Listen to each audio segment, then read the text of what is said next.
One issue that is of great importance to us in New Mexico, of course, is the policy that we adopt here in Washington related to the U.S.-Mexico border.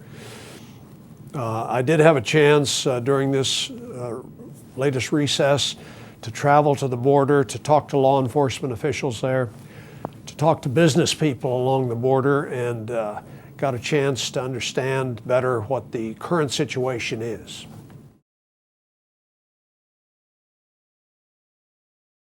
Yes, a couple of months ago, President Calderon from Mexico was in Washington, and he was here to meet with President Obama at that time. It was right before President Obama was sworn in as our president, but he also met with several of us from the Congress, and I was fortunate to be in that group.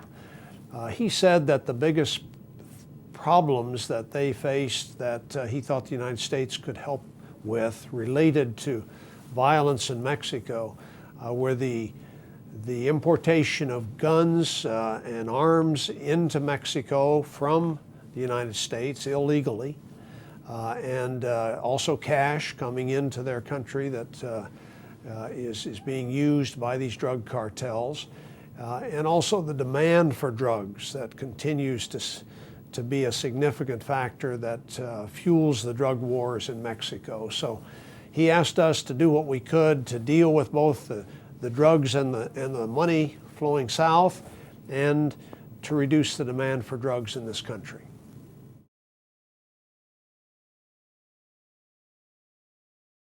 Frankly, we've been somewhat fortunate in New Mexico in that we have not seen the direct impact of this violence, but there clearly is some impact on families and the communities involved, because so many of our families along the border do have family members and contacts and acquaintances on both sides of the border. But we have not seen violence on the New Mexico side of the border in any major extent. We have seen very substantial amounts of violence on the Mexican side of the border, right across the border.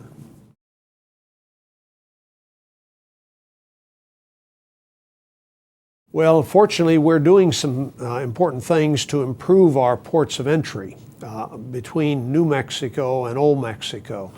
As part of this economic recovery package that we adopted a few weeks ago here in Washington, there are funds in there to build an entire new port of entry at Antelope Wells in Hidalgo County. That will be a help to us. I think that facility is not near adequate for the need, and the demand for folks crossing there and commerce going through there is increasing. So that's very good news.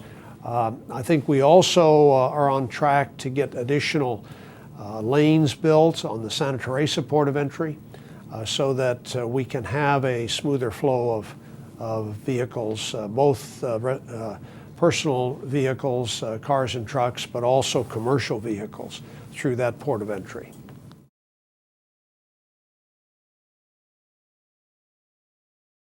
I do think there's some things happening, particularly in the Santa Teresa area, that are very positive for growth in both in Mexico and in the United States. This Foxconn plant is the one that Taiwanese business people have established right south of Santa Teresa.